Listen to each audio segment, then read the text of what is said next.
Salindri orang nonton. Wah. Boret tenan. Rene. Pak Haji saya mau dikatah rezekine. Terus luar biasa berkat Mas Jayo, berkat Pak Lurah saya pinanggih kali anak wedok niki 1 tahun sudah lama ndak ketemu.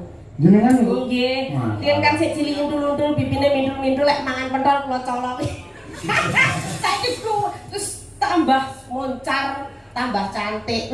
Nek Mbak Niken ya Mas. Nah, wis ayu banget. Terus mari ngono gawe kawat. Kawate ireng. Lah mbok wong ayu gawe kawat ireng kita ayu yo. Jajal lek mesti Brahman sing gawe kawat ireng. Sampeyan kawat memean lho, Mbak.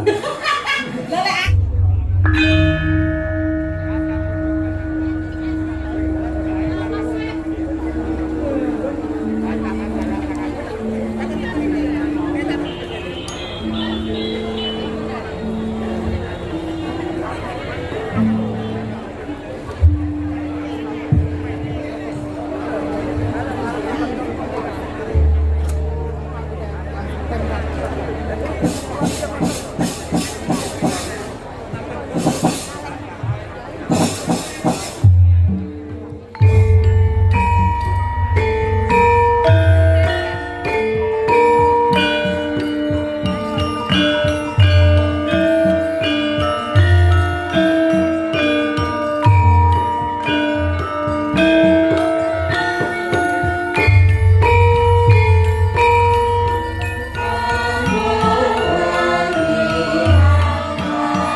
Nimas jejimaten tilam sari liring pandan kamarutan satemah pinter marawasa jroning kayun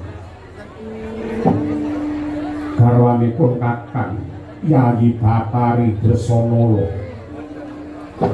sewu mulya sing ndak krasa sewu marem sing ndak gegem mung sira paraningsih kedunging katresnan papaning sumindhi rasa wuyung ingkang handheka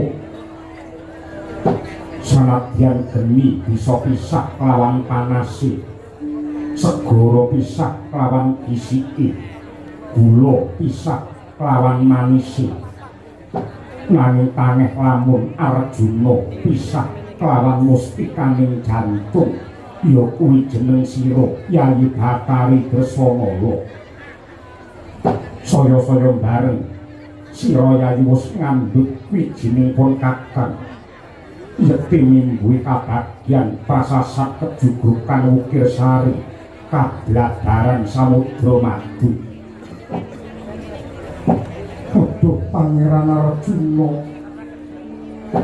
ngaturaken panuwun ing tanpa pamit dene semanten katresnan paduka dumateng kula saga wiji ingkang kula kandhut. Pangeran kula nyuwun pangestu mugi-mugi lairing jabang bayi benjang sembodo netepi dumateng kekudangan. Yayi Dresanala ndak rewani cegah dahar lawan guling ndak suruh pandonga suci ing pamrih lek ing jabang bayi besok wiwit jenis kala satemah dadi putra ingkang garbi budi luhur sarta dadi srana kamulyanipun kakang lan siadi sumrambahe katentremaning jagat sak isine Dresanala. Oh,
marang soreng perang ngudani arum-arum ngendano ngawiyat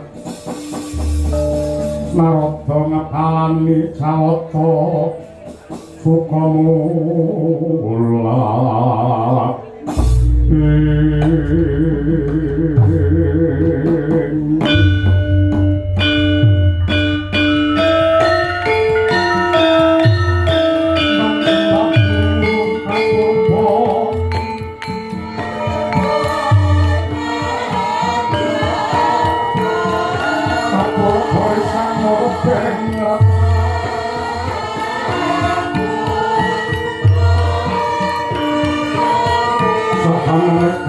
yang kanan sisi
dan sekaring dawa langgeng ora ayu sagung umuwu kawula nuwun sewu kakang Gunur Sinarada katurang pinarak ingkang sekitsa kakang palakala bagian jampak pakong warudaya slere buntuti atur kater inggih Yayi Guru mboten kirang sekitsa anggen kula sowan salam taklim kula katur Mundi kakang brawalan anggen kula mundi Bakari permudi diprayogake anggon sowan kawono inggih pukulun sembah pangabekti kula marang tumantu kunjo sangat dipukulun yo ndak tampa gawe bonggone ngrasa putra ulun nggih Bathara Brahma kawula nuwun pamimbalan kang adhawuh Rama kula namiji dumateng ingkang putra langkung rumiyin kaliyan kula ngaturaken sembah pangabekti kunjuk wonten sahan padha paduka Rama pukulun iya Rama ndak tampa gawe bonggone ngrasa kaliyan ingkang putra Arga Dharma cumadong dawuh paduka keparmiji dumateng kula daya wigatos sing karsa kaliyan ingkang putra ngangkungaken jonggo nilingaken karma nyadong kumentaing sabda tama paduka Rama pukulun sanggang jagat pratingkah rumeng mula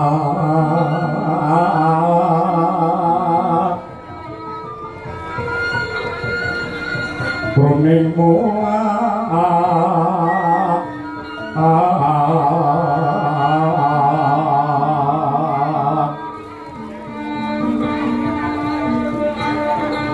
rumeng mulat surat sari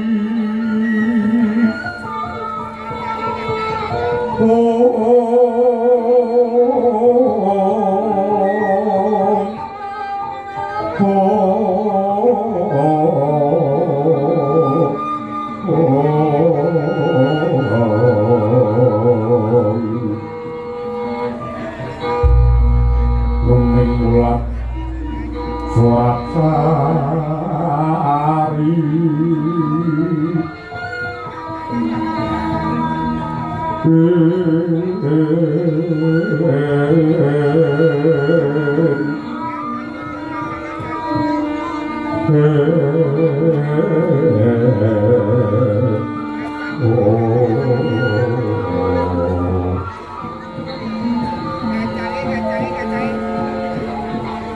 oh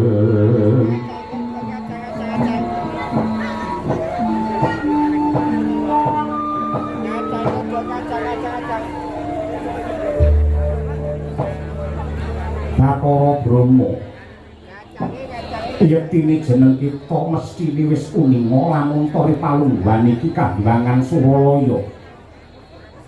Nedenge ketaman Prahara utawa nedeng ketaman goro-goro ingkang kagiri-giri nganti poyang payingan solaing para Hapsara lan Hapsari. Bareng tinaliti kanthi permati diitung nganti genep disaring kongsi lembut. Timbule Prahara iki merga keluputane makhluk becik menungsa munggahe para dewa ingkang wani cumantaka nrajang pepakem utawa waler ingkang sinebut judu tali wangsa.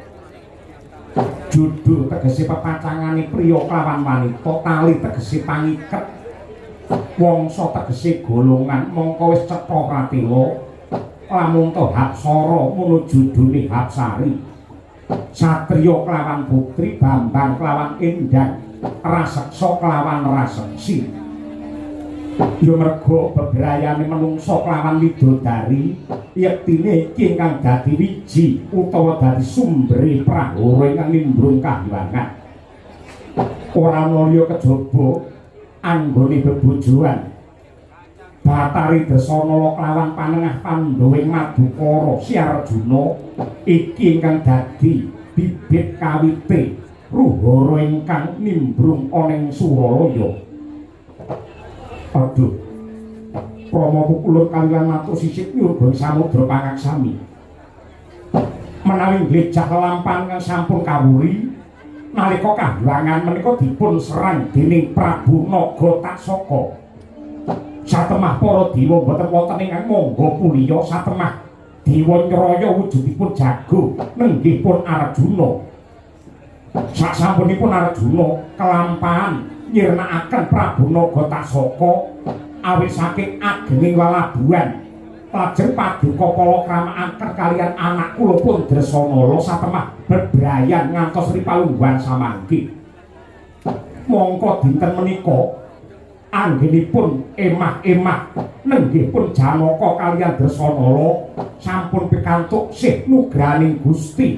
Anak kula Dresanala sampun ngrebini sampun bobot andungkap Sabta Candra utawi 7 sasi. Menapa kinten-kinten anak kula kekalih menika gadhahi dosa sarta kalepatan Pukulun. Iya. Yektine pancen ulun biyen uga ndodho marang kleru. Mula lamun to dewa wis ngurmangsani kelawan lupute prayogane nggandandani pakarti supaya Prahara iki ora saya ngombro-ombro. Mula kang mangkono Brama ora ana dalan ingkang kudu tinempuh kanggo srana sireping gara-gara iki kejaba bebrayane Arjuna kelawan Dresanala kudu dipegatake. Gunjing langit kelap-kelap katon Lergentanging alis risang mawe gandrung sabarang kadulukir moyak maye.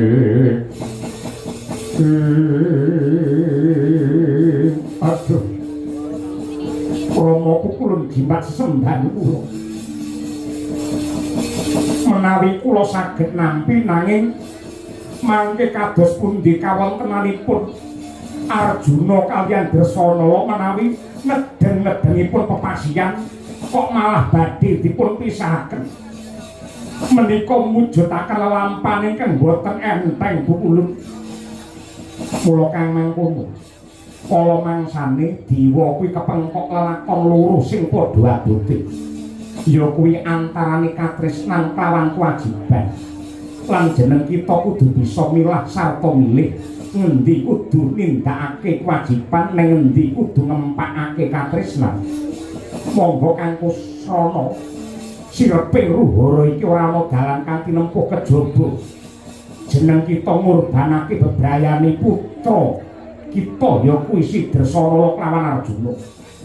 Ewa semono para dewa ora bakal kejem sakuse mengko Arjuna wis pegatan kelawan Dresanala bakale ana priya sing saguh ngayomi Dresanala lan uga putra kang kinandhet.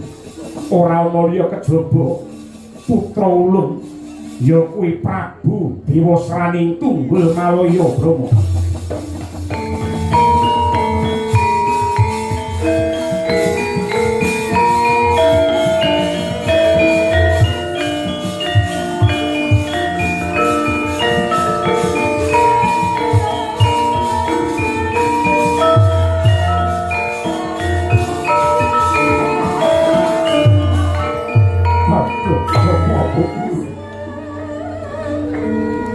Menapa boten wonten cara sanes kangge srana anyirep dumateng prahara kejawi ngurbanaken katresnanipun anak kula.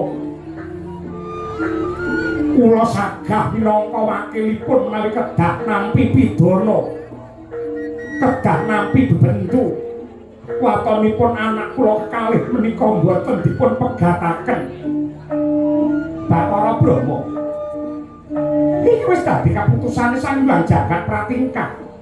Lamun to jeneng kita ora gelem, napa kanyatan iki ora gelem megatake katresnane putramu?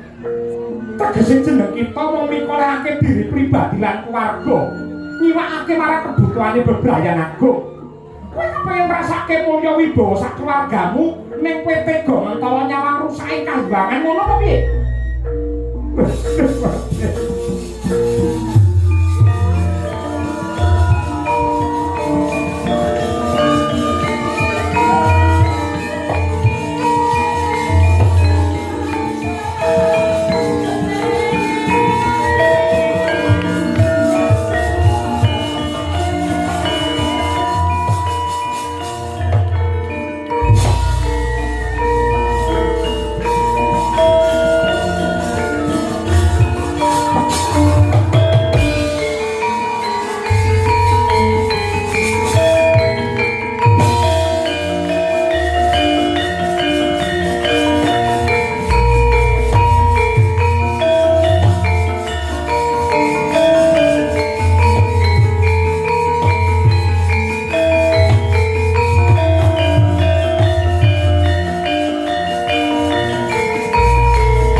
Kati karunaning kaswase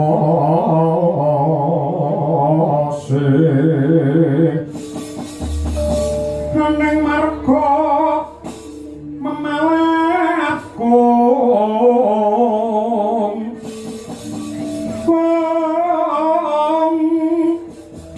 riseng konto mastrat mojo lan lalu ngulati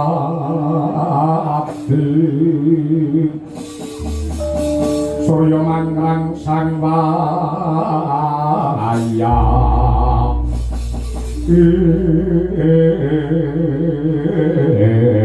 pawadalan kawula nuwun sewadi pramesti nadyaken kang raka suduk pangudal-udal boten kajawin.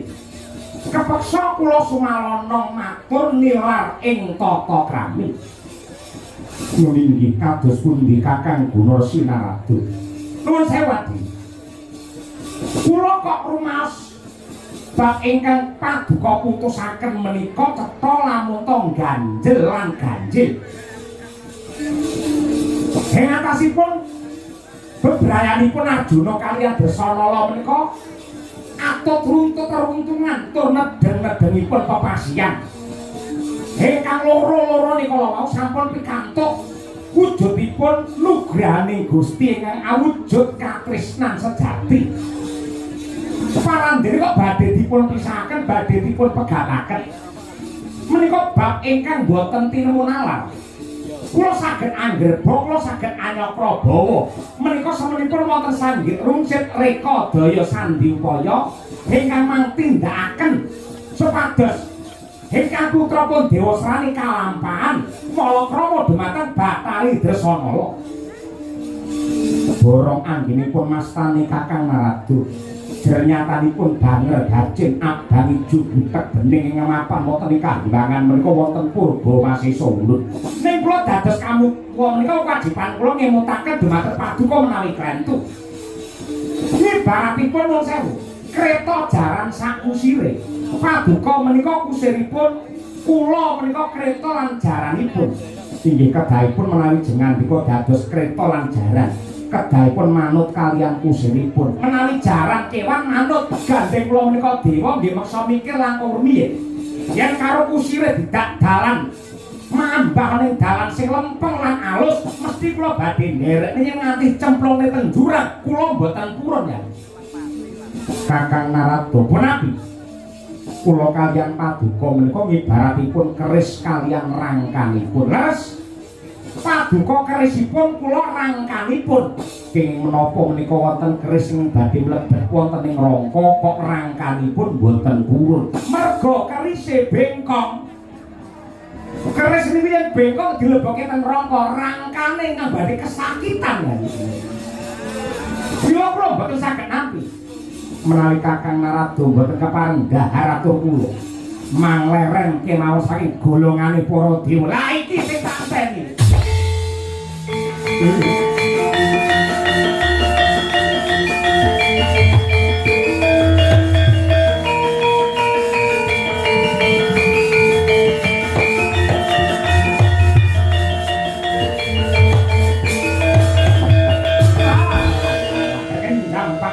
Warudaya mesti ngoten niku.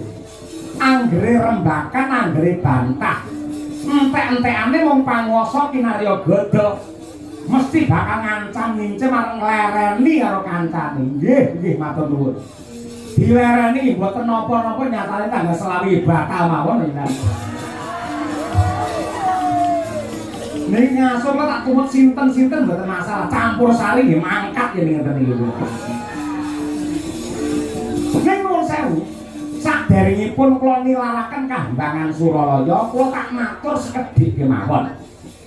Bilih teng jagat teng Suralaya menika wonten hukum ingkang cacahipun 4. Ingkang sepisan menika hukum kodrat, angka 2 hukum adat, angka 3 hukum negara utawi hukum Suralaya, dene ingkang angka 4 menika hukum karma utawi hukum dharma. Hukum kodrat menika saged dipun wiradati contonipun. Metu saka omah jam 12 awan, mongko srengenge ngentang-entang panase. Wong metu saka omah mesti sumuk mesti kepanasen. Ning waton gelem nganggo payung, nganggo caping ora bakal kepanasen. Menika tandha lamun to hukum kodrat saged dipun wiradati. Angka kalih nengge hukum adat.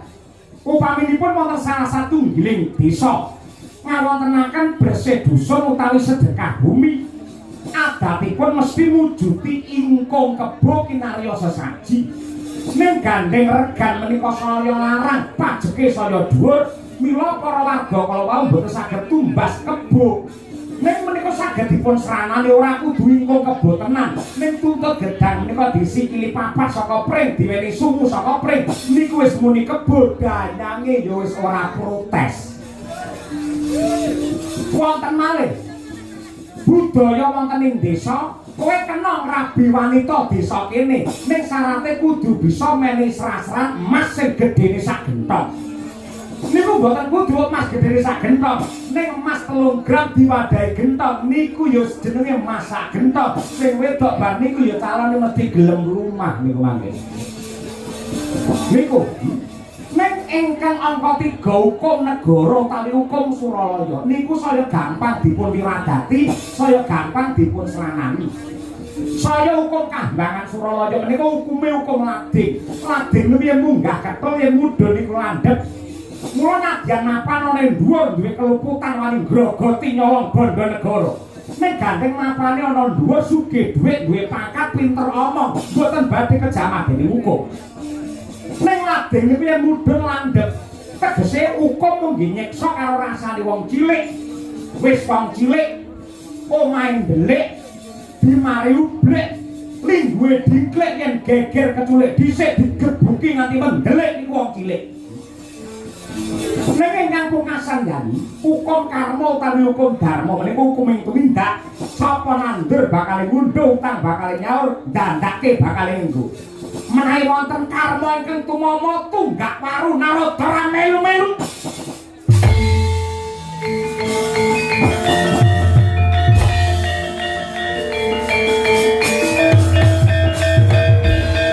Paduka menika tetungguling para dewa. Mila kedah kagungan kawibawan ingkang aku kudu diwedeni karo para dewa. Kenapasipun wonten dewa kempong pira jambul wanen nenggipun Bathara Narada prandene dienggo kemawon diopeni kemawon. Kaya mboten wonten dewa sing enom-enom dewa sing cakrak-cakrak dewa sing gagah-gagah. Wong dewa pikun kemawon diopeni. Ingkang rinten dal tasah nyuwun dhumateng penggalih paduka pukulun. Kula kandhang kula rumaja menawi Narada kedah dipun lereni saking golonganing para dewa. Menika mboten patut, mboten trep wong dewa cebul. Pandhiri ngendel-ngendelke ucape kaya bisa njara langit kados mekaten. Mergo ana paribasan. Cangkemmu omong apa? Apa rumangsamu aku wis teko Banjung Buyangan apa piye? Kowe ngelokke aku lamun aku dewa kempong pira, dewa cebul, apa raimu ki bejaji to piye? Apa rumangsane ki ayu-ayune widodari? Kowe ngiloke, ngiloke sawangen raimu ki gilane kaya ngono. Parah ngenyek karo Narada gelem dhewe. Ora ngilo arep ditoke. Wah. Ya pure kaya begenggek ngendel-ngendel kowe.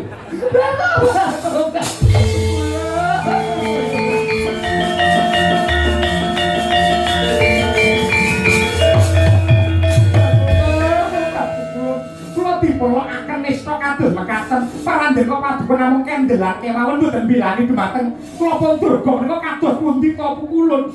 Nyatane kowe nglakoni ngono apa ora Durga? Batu inggih pukulun. Nggih. Kenyatanipun ngibarake panganan mboten kula dol dhateng sinten-sinten namung mligi dumateng paduka sang adi pukulun. Ini. Ya wis dilakoni wae kanthi ikhlas. Sing baku ripalungguhan iki ora ana kang njrimpeti. Kakang Narada wis wisih. Tegese ora ana klilik mungguh netra anggene napa supaya putramu Dewa Srani bisa ngolok krama lawan Dresana. Inggih kula. Sawenge griya mangu. Manungkong kangguan iman.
Bersakot pemiling hanlati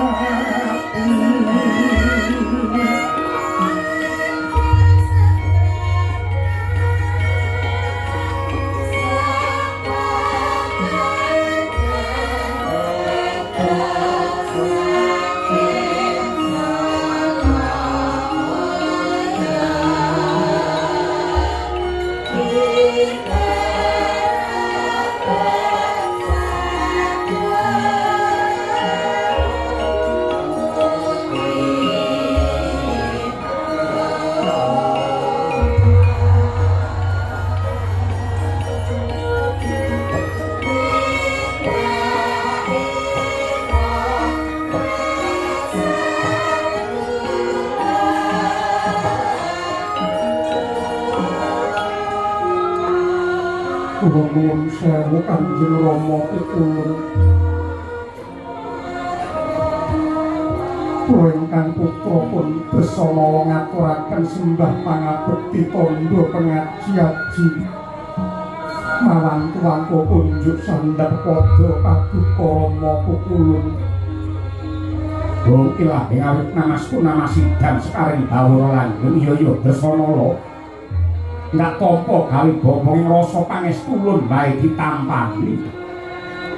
Kula inggih Kurawalan anggen kula mundi mugian dadosaken jimat. Semantun ugi kula ingkang putra ngaturaken sembah pangabekti kunjuk sandhar padha paduka Rama Pikulun. Ya Pramadi Arjuna ndak tampa pangestune pun Rama wae maragake tampanama. Kula inggih Kurawalan anggen kula mundi mugian dadosaken jimating gesang kula. Rama Pikulun kagyaksa taning manah kula paduka rawuh wonten ing Taman Sari.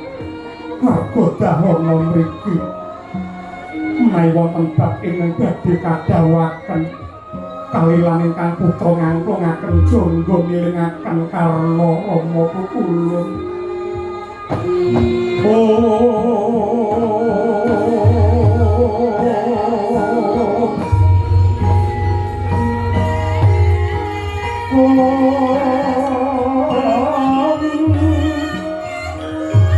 Kula paling sepi sirakus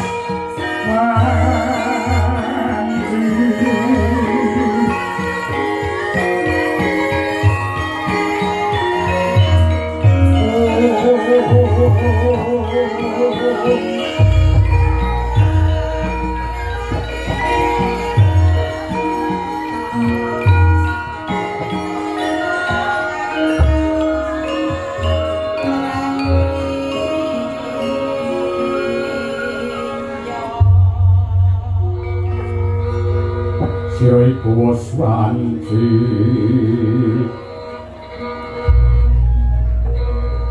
pisah lan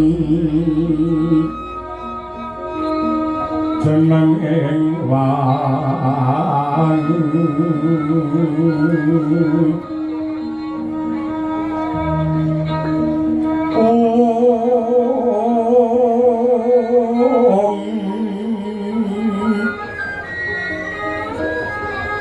yo kulineng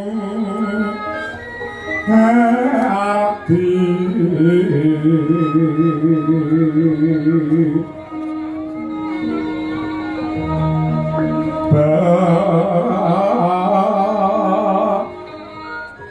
cek sironeng praja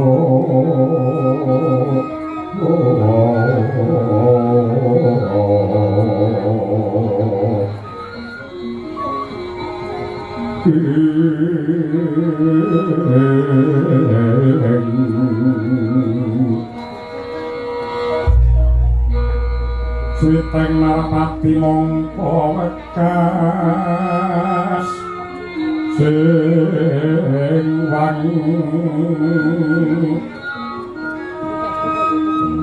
yo pekat teteki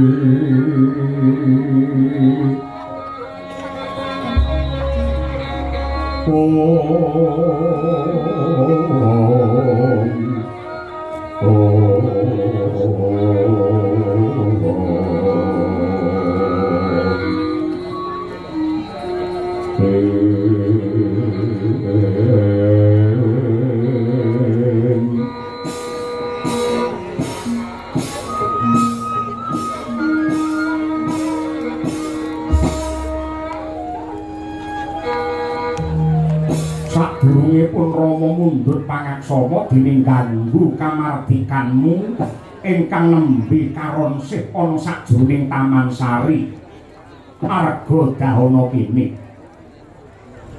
Yektine ya saka gedhene pangeman lan uga rasa tresnane wong tuwa marang putra. Yektine pun Rama mung kepengin lan kumajelu ngerti nganti ripalungguhan iki kepiye kabare anggenmu bebrayan. Dresana nganti ripalungguhan iki apa isih ngrembaka lan ngrembuyung katresnanmu marang garwamu Raden Arjuna. Mungkin Rama Pukulun kumaing jagat kuruping langit boten wonten priya ingkang ngrengga saklebeting sanubari kejawi namung Raden Arjuna. Kula sampun kula sumpah kula sampun prasetya ngantos puputing jaman boten namung mapan wonten kahiwangan nanging ngantos kelanggengan kula badhe umiring dumateng Pangeran Janaka. Syukur bakti suyen pancen kaya mangkono Arjuna. Kawula nuwun wonten timbalan ingkang ngadalu. Apa isih ngrembaka gedhene katresnanmu marang Dresana?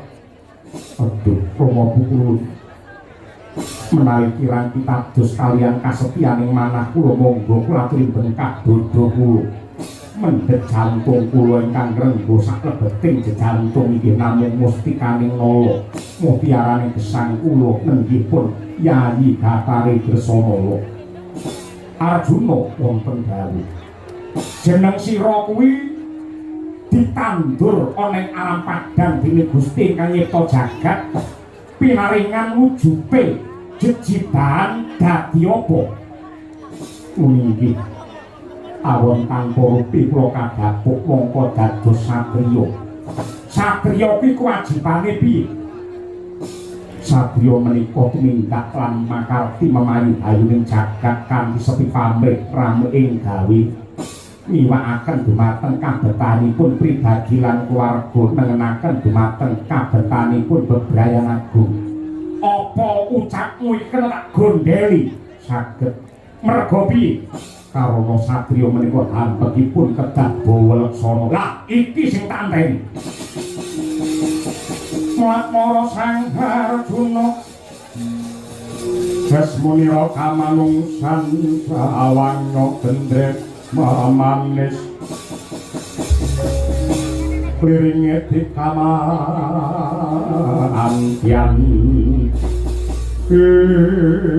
Arjuna wonten gawuh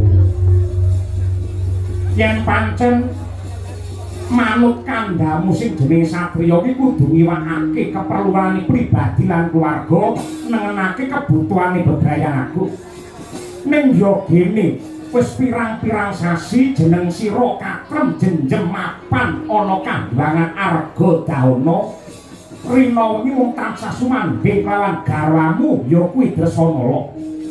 Mongko wis cetha ngega tanpa warana lamun to jeneng kita kuwi satriya madukara ing negara Ngamarta sing duwe kewajiban rumeksa marang hayune para kawula sak negara.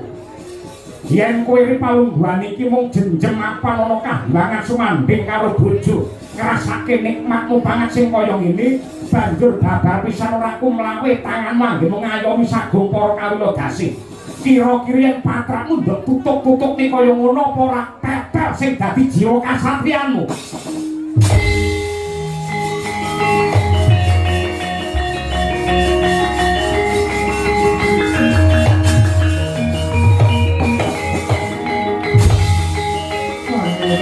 Oh.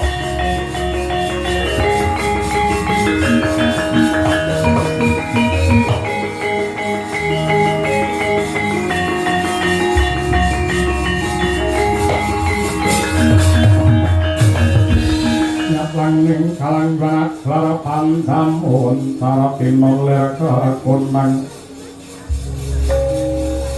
suram sorote tanpa adyang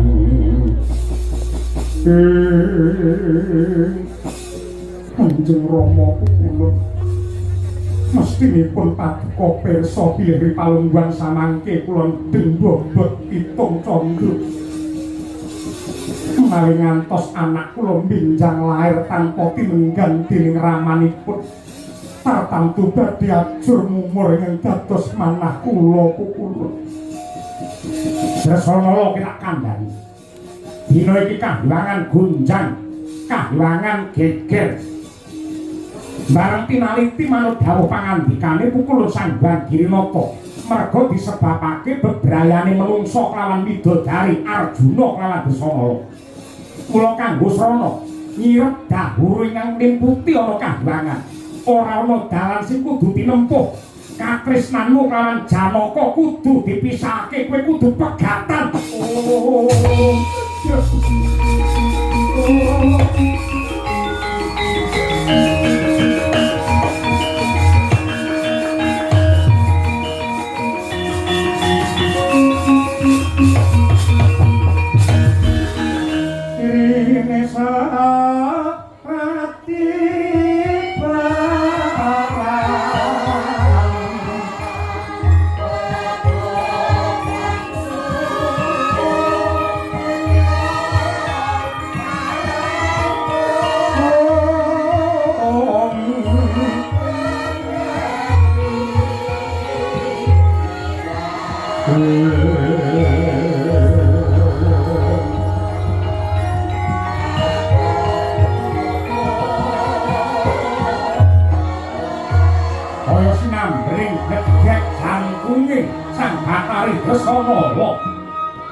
pangandikane ingkang Rama Bathara Brahma wujud mateng penggalih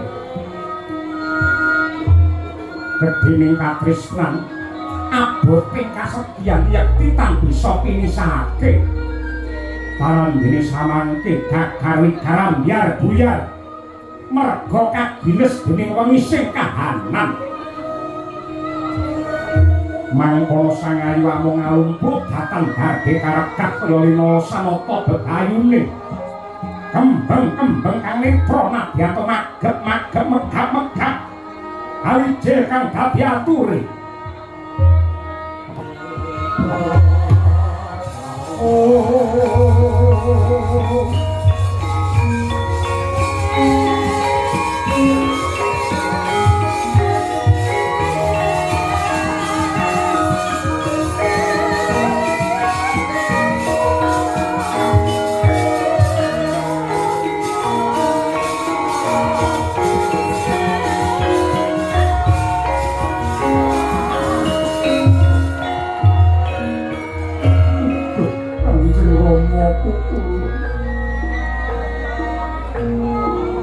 Tetewa kejem sarta wenis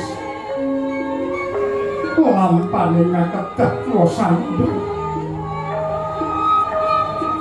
nadyan kados pundi kemawon paribasan donya menika kiamat katresnan kula kaliyan Pangeran Arjuna boten wonten gedipun sampun dados sumpahe manah menawi ngantos kula pisah kaliyan Pangeran Permata